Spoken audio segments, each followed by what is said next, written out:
Hello, I am Steve, and this is my rock and metal life for whatever that's worth. Probably not a whole lot. And I am here today to talk about a record that you hear a lot about, occupies a really prominent place in the history of the music I like. And as you can see, we're talking about Quiet Riot's Mental Health. And I do not uh, really care for a whole bunch of the buzzwords and catchphrases that people use uh, regarding music. And so one of those is important record, a very important record. I don't know if anything any of us does is all that important, really, in the grand scheme of things, but I think a landmark record would be appropriate for talking about what happened with Quiet Riot and mental health. And today is the day in 1983, it's 40 years now that Mental Health came out. And the timeline, that's another funny thing. I'm going to talk about the timeline here. Yeah, it came out in March and had not much of an impact for quite a while, and then when it did, it had an absolutely huge impact. So I'm going to start with a little bit of history on Quiet Riot.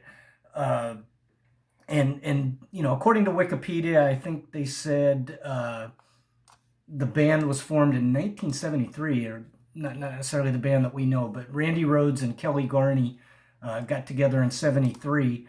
And, whatever happened, happened. And over time, we ended up with Kelly Garney, Drew Forsyth, Randy Rhoads, and Kevin Dubrow.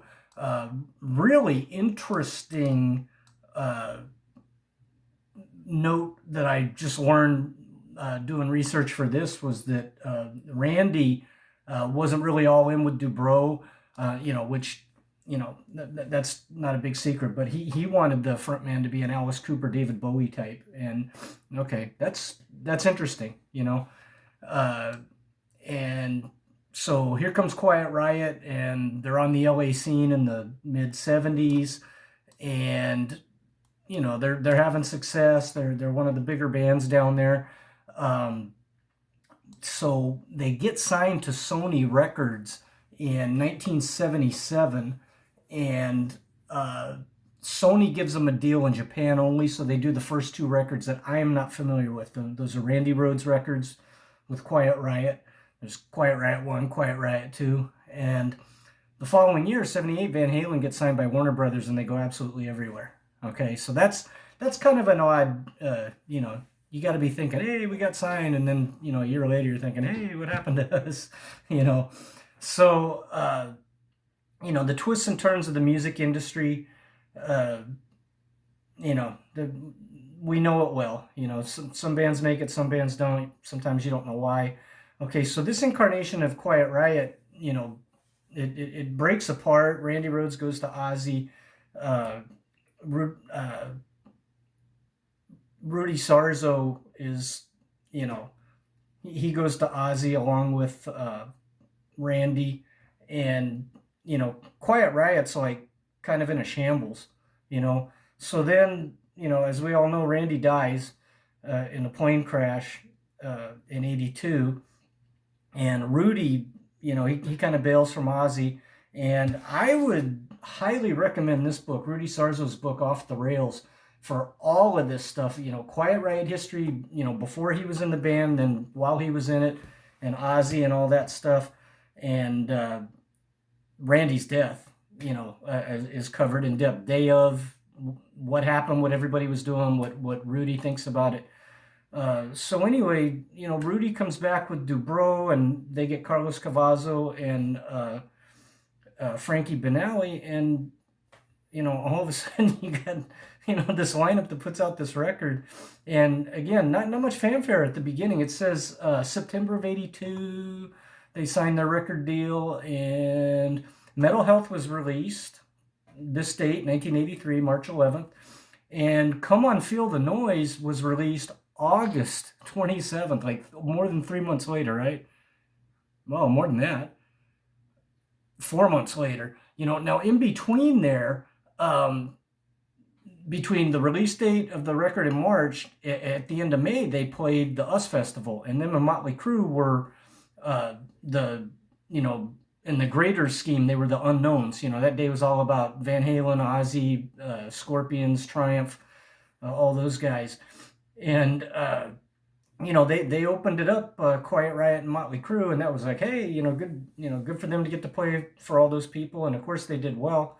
Okay, well then, as time goes by, and this is funny because I graduated high school in 1983, and so that would be June of '83. I graduated high school in August of '83. I entered the military, and I went to boot camp, August, September, and I got out of boot camp in October. And one of the very first things I did was buy this thing right here, and this is the cassette that I walked into the On Base club, or whatever it's called, the exchange, I guess.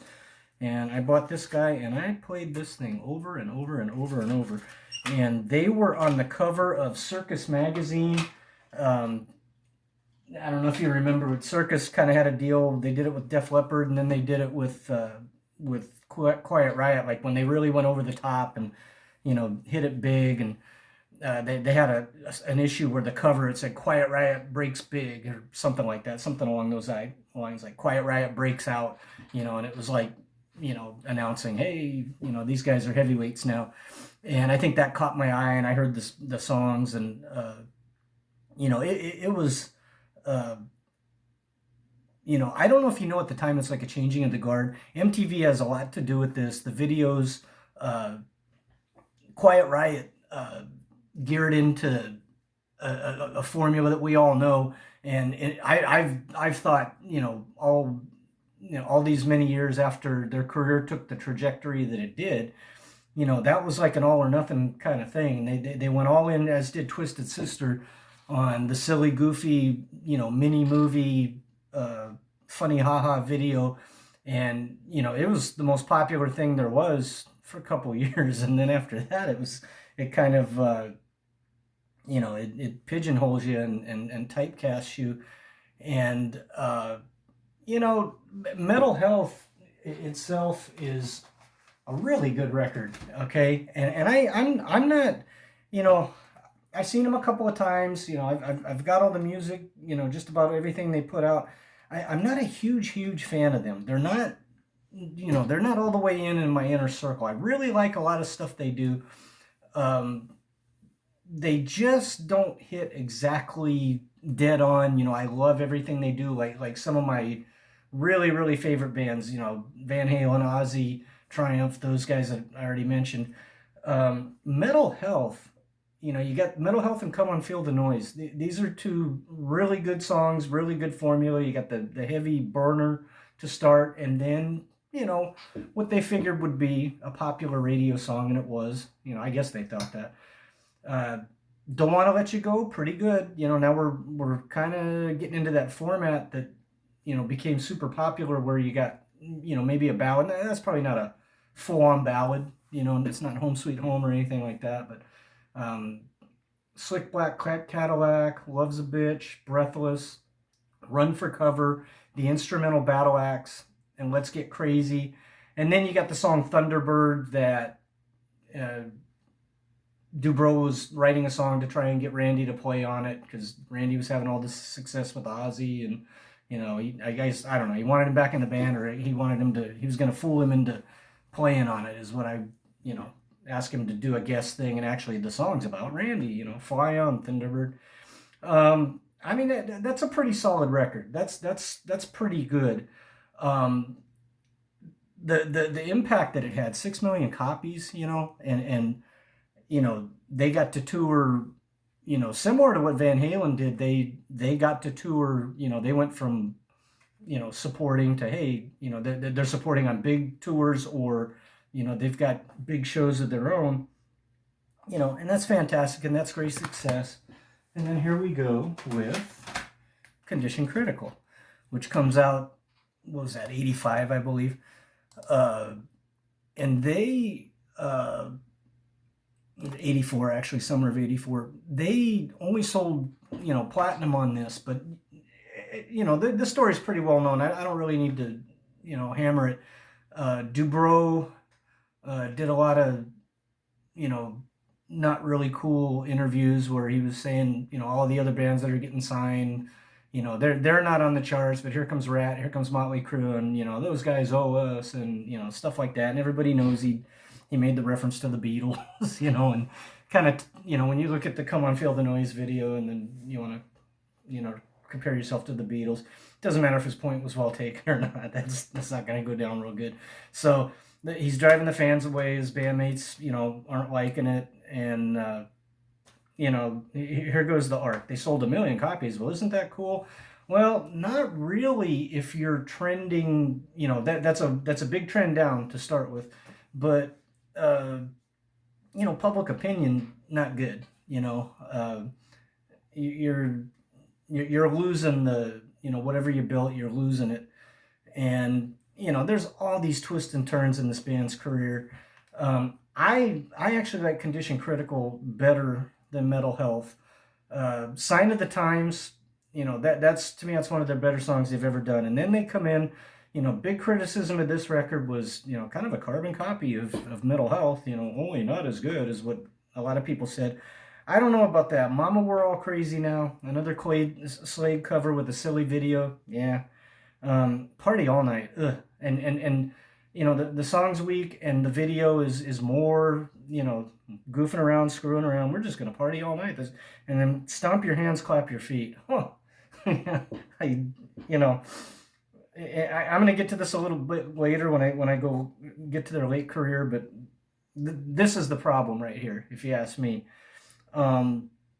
Winners Take All. The rest of the record don't really have too much of a problem with. Winners Take All. Condition Critical, great song. Scream and Shout, pretty good. Red Alert, I really like.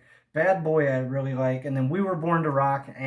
So, when I say I like this better than Metal Health, I don't think anyone would agree with me on that just about. But there's just more songs on here that I like. And I played this a lot more than Metal Health, I guess, over the long haul.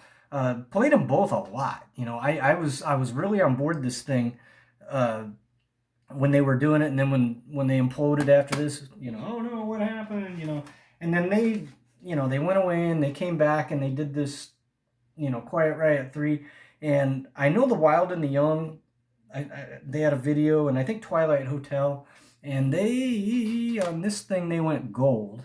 Okay, so we're going 6 times platinum, and then gold. So not what you're looking for there. Good record, bunch of keyboards, a little cleaner, less heavy. And I read something, I was looking up, people ranking Quiet Riot's albums, and this came out the year after, was it Hysteria? And someone said they tried to do that. Yeah, I don't know.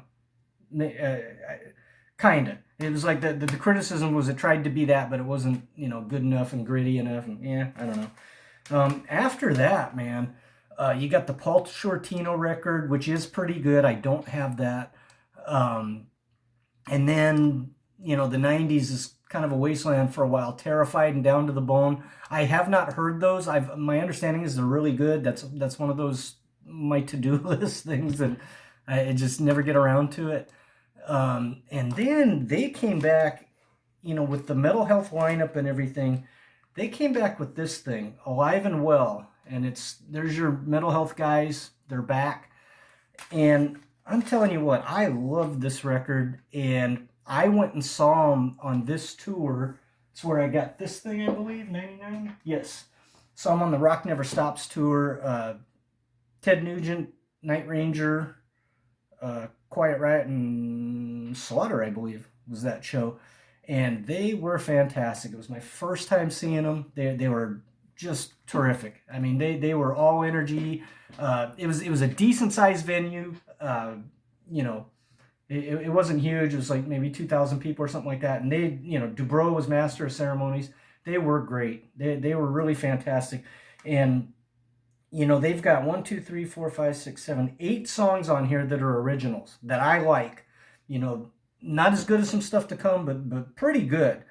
And then they covered Highway to Hell. And then they had bonus tracks, which were re-recordings of Sign of the Times, Don't Want to Let You Go, The Wild and the Young, Mama We're All Crazy Now, Come On Feel the Noise, and Mental Health, basically the hits. So they re-recorded them, and if you remember, everybody was doing that. You know, the latest and greatest of Warrant, you know, LA Guns, Cocked and Reloaded, you know, everybody was re-recording, I think, you know, reaching, you know, trying to, like when you do a cover song anyway, trying to reach for something that's already, you know, maybe established. But I thought this was terrific. I really like this record. But I will tell you what, 2001, they came out with this one, Guilty Pleasures. And I played this one all the way through last night for the first time in a bit. And, you know, again, same classic era dudes, you know, not the original members. Everybody likes to say there's no original members. Yeah, well, Drew Forsythe and Kelly Garney have been gone for a long time. But anyway, uh, not splitting hairs here. Guilty Pleasures, pretty good record. Vicious Circles, really good song. Song I really, you know, not the greatest thing I ever heard, but just like kind of surprised me for them is a song called Shadow of Love. And it's, you know, it's like a breakup song. You know, we're over, it's done. It's an up-tempo song.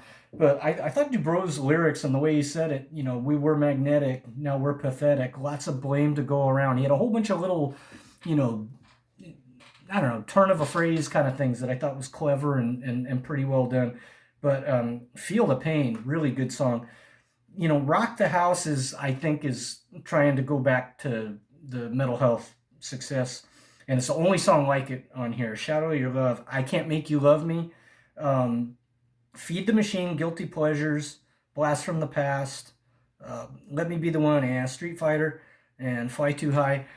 Um, I'll tell you the difference between here and here, in my mind, and you know, here's another phrase I don't like to use, but you know, a little more mature. You know, the whole early 80s, early MTV shine is off, and this is just a heavy rock band, you know, and they started down that road here a little bit, you know, and you know, these guys have been apart and they're back and apart, you know, playing in other bands. You know, Rudy's been in, you know, Whitesnake and whoever else.